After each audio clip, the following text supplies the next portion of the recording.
ज़कात इस्लाम के अरकान में से एक बड़ा रुकन है जो ईमान और नमाज के बाद है, और ये ऐसा रुकन है जो पिछली उम्मतों में भी रहा है, पिछली शरीयतों में भी रहा है।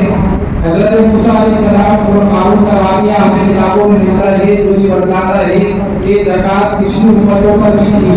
क़ारून ने जब ज़कात देने से इनकार किया और हज़रत मूसा अलैहिस्सलाम की नाफरमानी करी तो अल्लाह ताला ने क़ारून को उसके मान समेत ज़मीन के अंदर धंसा दिया। ये वाक़या आपको बतलाता है कि ज़कात सिर्फ इसी उम्मत में नहीं है बल्कि पिछली उम्मतों में भी ज़कात फ़र्ज़ रही है। ज़कात को एक से समझना या इसका इनकार करना इंसान को इस्लाम से निकाल देता है। हज़रत अबू बकर सिद्दीक़ रज़ियल्लाहु तआला अन्हु ने जब नबी करीम सल्लल्लाहु अलैहि वसल्लम के विसाल के बाद आप जब खलीफा बने तो कुछ भोले भाले मुसलमान कुछ फितना परवरों की बातों में आकर उन्होंने ज़कात देने से जब इनकार कर दिया तो हज़रत अबू बकर सिद्दीक़ रज़ियल्लाहु अन्हु ने उनके खिलाफ ऐलान जंग किया। हज़रत फारूक आज़म को सुन उनको होगा तो हज़रत अबू बकर सिद्दीक़ ने फरमाया कि जो नमाज और ज़कात में फर्क करेगा तो उसके साथ निकाल करूंगा। मालूम हुआ ज़कात का इनकार करना या उसको ठीक से समझना ये इंसान को इस्लाम से निकाल देता है। ज़कात ऐसी चीज है जिसका हुक्म अल्लाह तबारक व तआला ने नमाज के साथ कुरान मजीद में मुतअद्दिद जगह फरमाया है, मिसाल देकर बयान फरमाया है कि ज़कात देने वाले के लिए कितना अजर और सवाब मिलता है। मसलन लदीना युनफिकूना अम्वालहुम फी सबीलिल्लाह, इस आयत में अल्लाह ताला फरमा रहे हैं कि उन लोगों की मिसाल जो अल्लाह ताला के रास्ते में खर्च करते हैं यानी ज़कात देते हैं ऐसे शख्स की तरह है जो जमीन के अंदर एक दाना डाले फिर उस दाने से एक पौधा निकलता है जिस पौधे में 7 डालियां होती हैं और हर डाली में 100 दाने होते हैं। गोया एक दाने से 700 दाने मिले हैं। तो ज़कात इसी दाने की तरह है, अगर 1 रुपया अल्लाह ताला के रास्ते में खर्च किया जाएगा तो उससे 700 रुपये खर्च करने का सवाब इंसान को मिलेगा। लेकिन ये उस वक्त है जब वो ज़कात को बीज समझे, उम्दा बीज समझे। उम्दा बीज उसे कहा जाता है जो खराब हो सड़ा हुआ ना हो। फायदा बीज से उसी वक्त होता है जब उम्दा बीज जमीन में डाला जाए। लिहाजा ज़कात से फायदा इंसान को उसी वक्त होगा जब वो माल हलाल माल राह खुदा में खर्च करे। अगर हराम माल के जरिए वो अपनी ज़कात को अदा करेगा तो ये ज़कात उसको ये फायदा नहीं देगी। इसी तरह ज़कात देने वाले को अल्लाह ताला ने काश्तकार बताया है। काश्तकार खेती करने वाले किसान को कहा जाता है। किसान ये जानता है कि कौन सा बीज किस जमीन में बोने से कितना फायदा होगा। बंजर जमीन में अगर बीज कितना ही अच्छा बो दिया जाए तो फलवर्ष नहीं होगा, फायदा नहीं देगा, वो बीज उगेगा नहीं। इसी तरह बाज़ बीज उखाड़ कर बोए जाते हैं, बाज़ बीज ऐसे डाले जाते हैं, बाज़ कुछ जमीन के अंदर दबाए जाते हैं, बाज़ कुछ ऊपर रखे जाते हैं। ये किसान ये सब जानता है और उसके मुताबिक अमल करता है तब जाकर उसकी खेती तैयार होती है। इसी तरह ज़कात देने वाले को भी चाहिए कि वो ये जाने कि उसे ज़कात किस तरह देनी है और किसको देनी है। ज़कात मुस्तहिक को देनी है तो ही अदा मानी जाएगी। इसी तरह ज़कात खामोशी के साथ पूरे इखलास के साथ देंगे तो मानी जाएगी। रियाकारी नामोनुमल और शोहरत के लिए अगर ज़कात दी जाएगी तो फिर ऐसी ज़कात का कोई मकसद नहीं है। हदीस पाक में इसी तरह कुरान मजीद में ज़कात न देने वालों के लिए सख्त वईदें वारिद हुई हैं। जो आयत करीमा तिलावत की गई और नबी ने यकीनन कहा और इसमें अल्लाह ताला ज़कात न देने पर सख्त वईद बयान फरमा रहे हैं कि जो लोग सोने और चांदी को जमा करके रखते हैं और वो अल्लाह ताला के रास्ते में खर्च नहीं करते, ऐसे लोगों को सख्त अज़ाब की खुशखबरी सुना दीजिए कि जिस दिन यानी क़यामत के दिन उनका ये माल जो सोना चांदी जो माल उन्होंने जमा करके रखा होगा ये जहन्नम में तपाया जाएगा और तपाने के बाद फिर उनकी पेशानियां और पहलू और पीठों को दाग दिया जाएगा और कहा जाएगा यही वो माल है जिसको तुम जमा करके रखा करते थे। इसी तरह बुखारी शरीफ की रिवायत है नबी करीम सल्लल्लाहु अलैहि वसल्लम ने फरमाया कि जिस शख्स को अल्लाह ताला ने माल दिया हो और वो उस माल में से ज़कात अदा न करे तो कल क़यामत के दिन उसका यही माल गंजे सांप की शक्ल में आएगा जिसकी आंखों के ऊपर 2 सिंह नुक्ते निशान होंगे जो इस बात की अलामत होंगे कि ये बहुत ज्यादा जहरीला सांप है। और वो आकर उस शख्स को जिसने ज़कात अदा नहीं की होगी अपने दोनों जबड़ों से उसे पकड़ लेगा और कहेगा मैं तेरा माल हूँ। ये हदीस पाक बुखारी शरीफ की रिवायत है। अल्लाह ताला हम सब को अपने हिफ्ज़ व अमान में रखे। इसी तरह मेराज की रात में जब अल्लाह ताला ने आपको अपने हुजूर बुलाया तो जहन्नम के भी कई मनाज़िर नबी करीम सल्लल्लाहु अलैहि वसल्लम को दिखाए। उसमें एक मंजर आपने ये भी देखा कि कुछ लोग हैं जिनके आगे पीछे शर्मगाहों की तरफ कुछ चीतड़े लटके हुए हैं।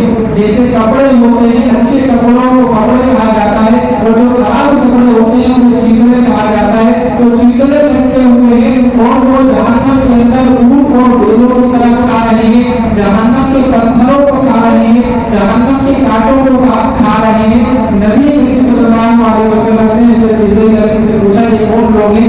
फरमाया ये आपकी उम्मत के वो लोग हैं जो ज़कात अदा नहीं करते। इसलिए ज़कात मुस्तहिक का हक है, गरीब का हक है और माल हर एक को अल्लाह ताला के फज़ल और उसके एहसान से मिलता है, किसी को अपने हुनर से नहीं मिलता।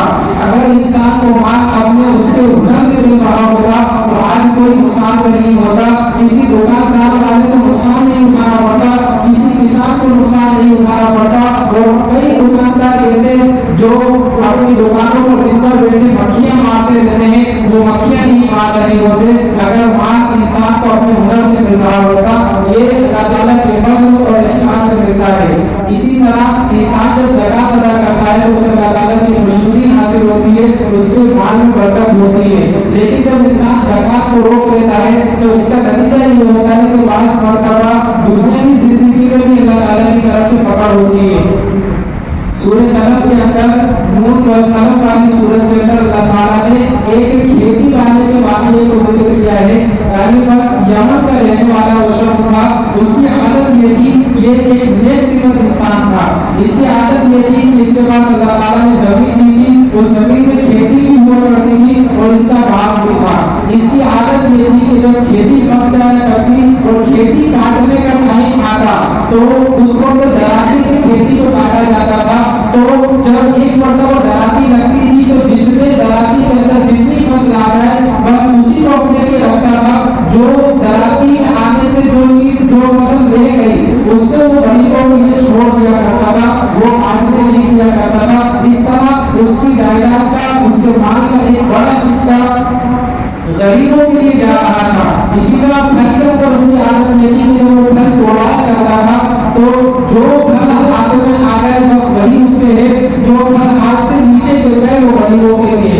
इस तरह वो क्या करता था, जब भी उसके फल तोड़ने का टाइम आता या फसल काटने का टाइम आता, गरीबों की उसके खेत के अंदर, उसकी जमीन के अंदर लाइन लग जाया करती थी। उसका इंतकाल हो जाता है तो उसके 3 बेटे रहते हैं।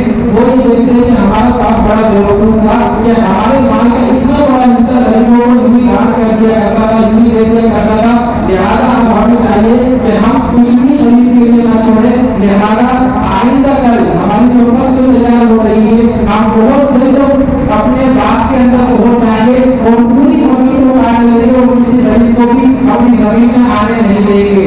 जब उन्होंने इरादा कर लिया और फिर जब वो सुबह हुई, जब वो अपनी खेती अपनी जमीन की तरफ बढ़े हैं, जब वो जमीन के पास पहुंचे हैं तो उनका पूरा खेत साफ हो चुका था।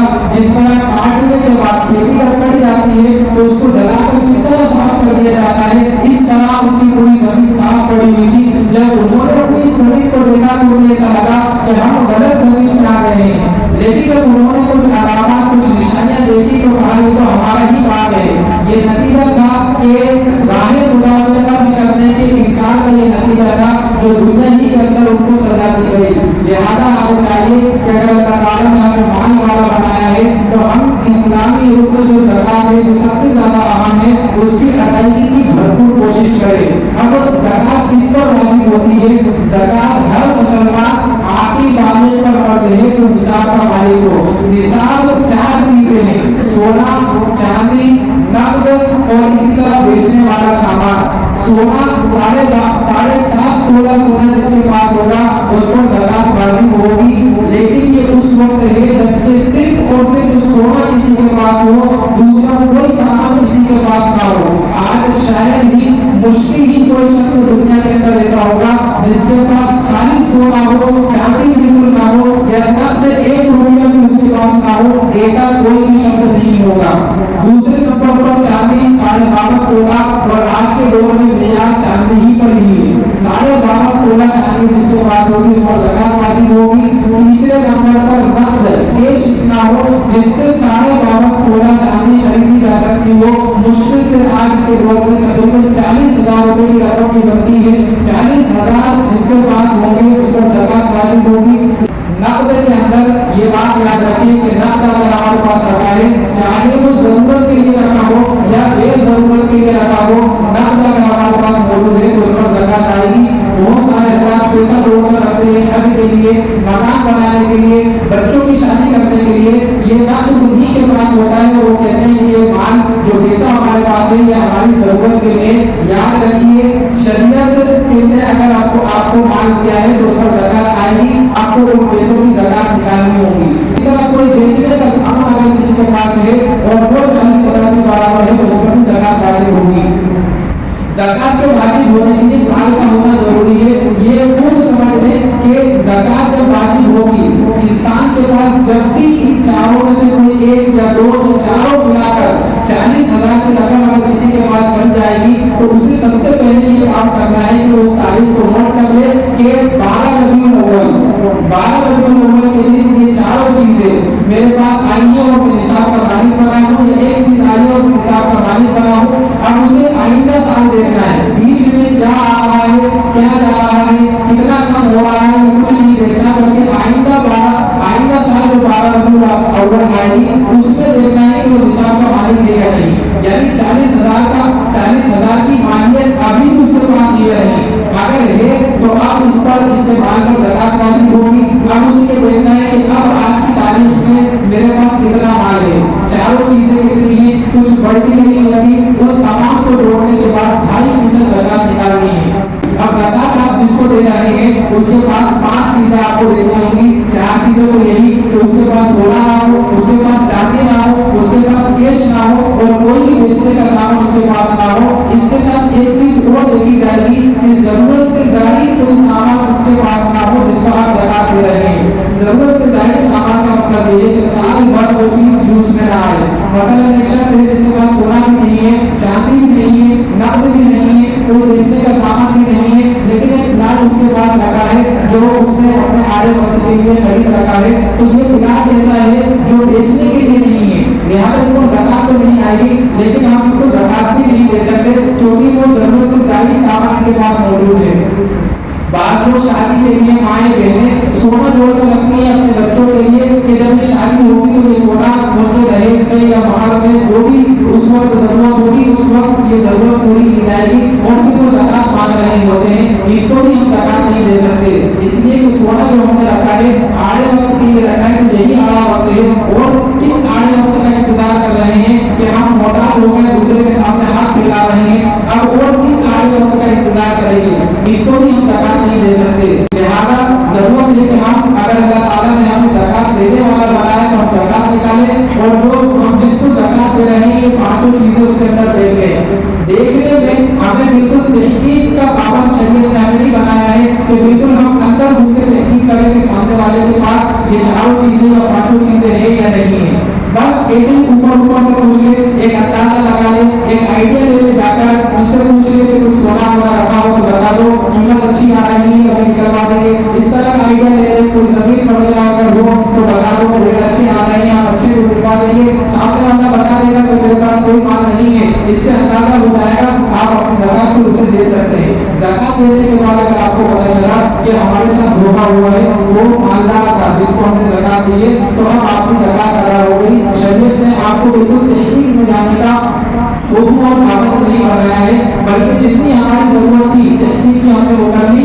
इस तरह तहकीक करने के बाद हमारी ज़कात अदा हो जाएगी। इसमें फिक्र करें, हर एक कोशिश करें ज़कात अदा करने की।